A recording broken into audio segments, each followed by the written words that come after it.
Next topic is single sideband modulation or SSB. In a last video lecture, we talked about double sideband suppressed carrier as a transmitted signal. In double sideband suppressed carrier, the carrier part is suppressed and we have upper sideband and lower sideband, that is double sideband. And we know that the information contained in both the bands is identical, so we can suppress one of the sideband. So there is a modification in standard AM, that is suppression of carrier and one of the sideband. In this technique there is no information lost, and this technique is called SSB or SSB-SC. And on the basis of suppression of one of the sideband, the SSB may be called lower SSB or upper SSB. Now we are going to derive mathematically the equation of single sideband. For this, we consider message signal and carrier signal. Both are sinusoidal 1, but the frequency of carrier is very much larger as compared to message signal.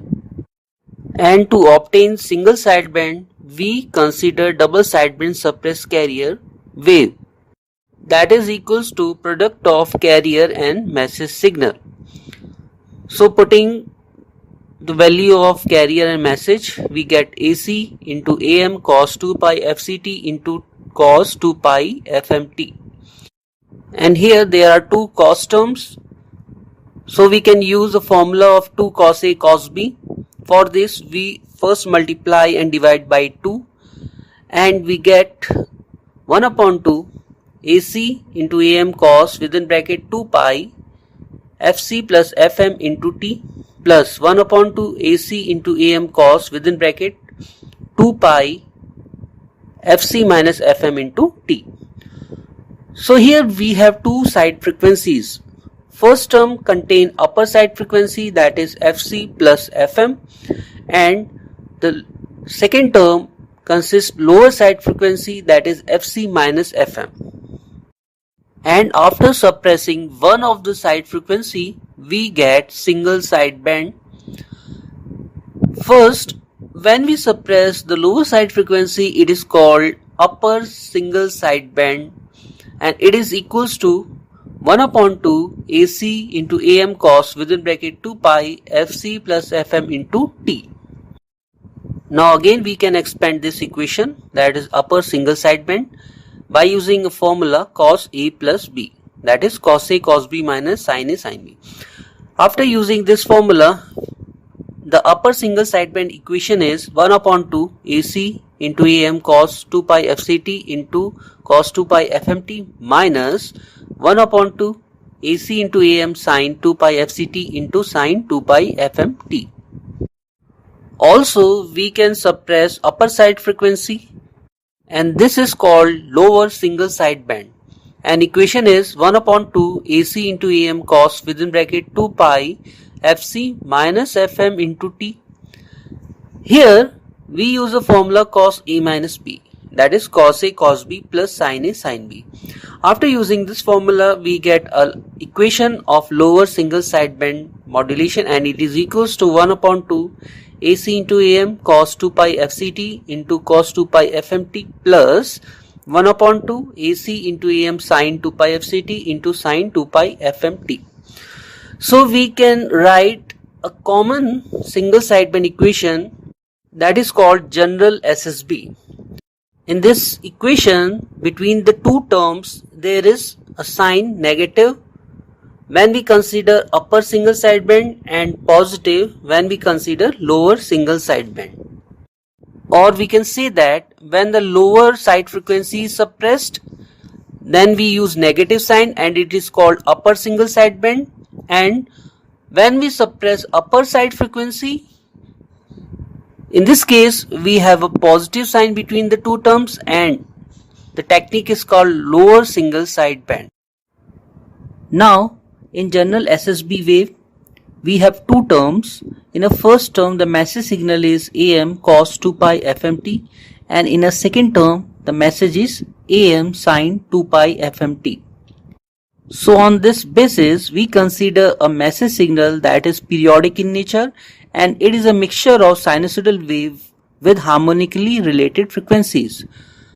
And we call message signal that contain cos term is m function of t, and the message signal that contains sine term we call m cap function of t.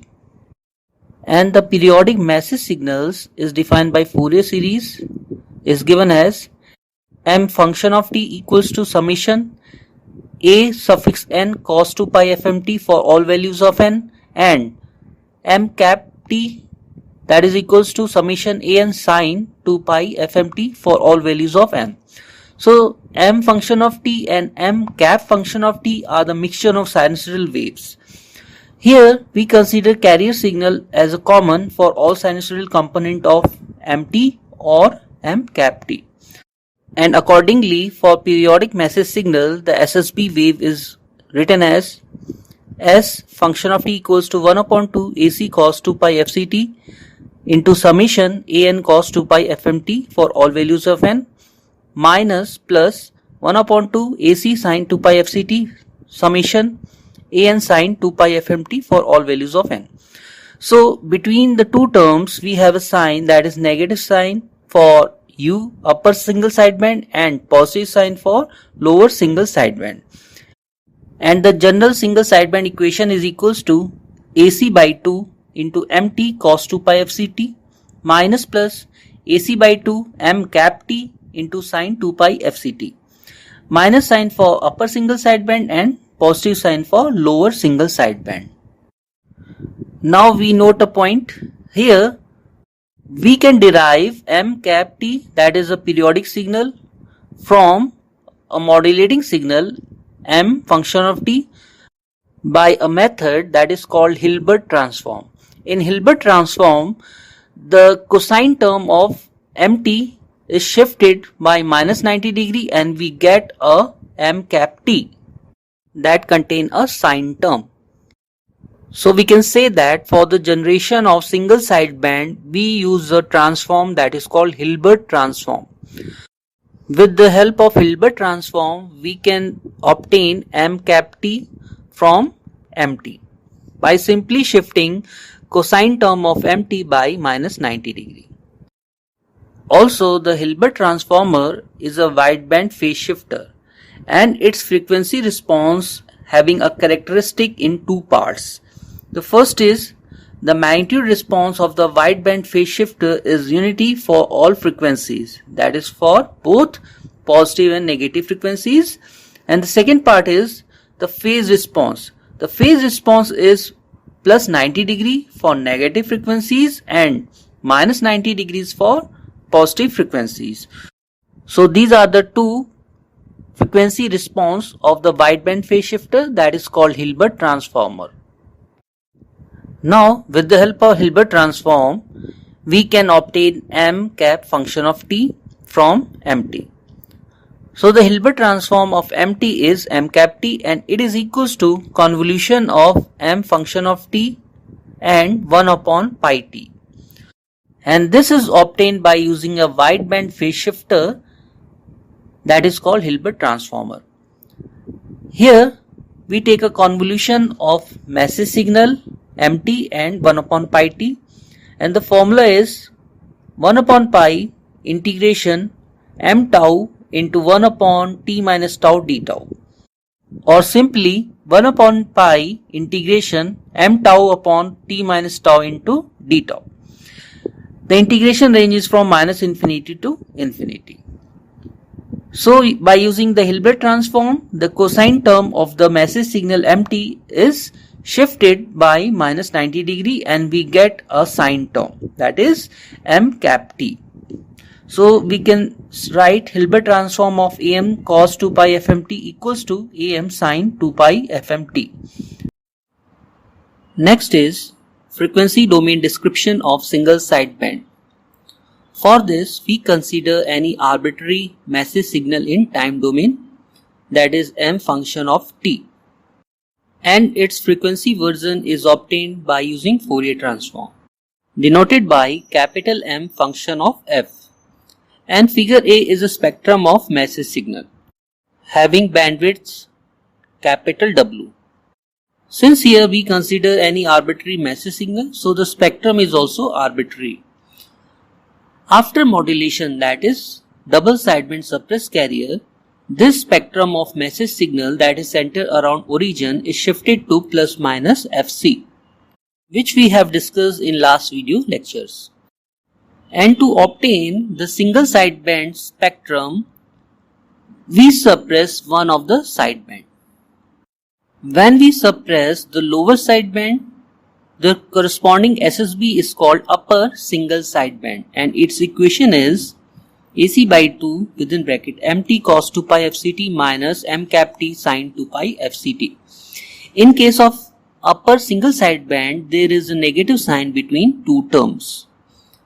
And in order to get lower single sideband, we have to suppress the upper sideband. And corresponding equation of lower single sideband is equals to AC by 2 within bracket mt cos 2 pi fct plus m cap t sin 2 pi fct. Here there is a positive sign between two terms. So this figure C is a spectrum of upper single sideband and figure D is a spectrum of lower single sideband. And we know that for the generation of single sideband, that is upper single sideband or lower single sideband, we use a Hilbert transformer. Hilbert transformer is a type of wideband phase shifter, also called a system whose transfer function is defined by capital H function of f equals to minus j signum of f. Here signum function of f is a signum function. So we can say that in order to generate a single sideband, we use a Hilbert transformer, and in Hilbert transformer we use the property of signum function. Next we discuss the properties of Hilbert transform. The first property is the signal f function of t and its Hilbert transform f function of t suffix h have the same energy density spectrum. Second property is the signal ft and its Hilbert transform ft suffix h also have the same autocorrelation function. According to third property, that is a signal ft and its Hilbert transform ft suffix h are mutually orthogonal. That is, integration of ft and its Hilbert transform is always 0 for all values of t, that is from minus infinity to plus infinity. And the fourth property is, if the Hilbert transform of function ft is equals to ft suffix h, then if we again find the Hilbert transform of ft suffix h, it is equals to minus of ft. So these are the properties of Hilbert transform, and with the help of these properties we can generate the single sideband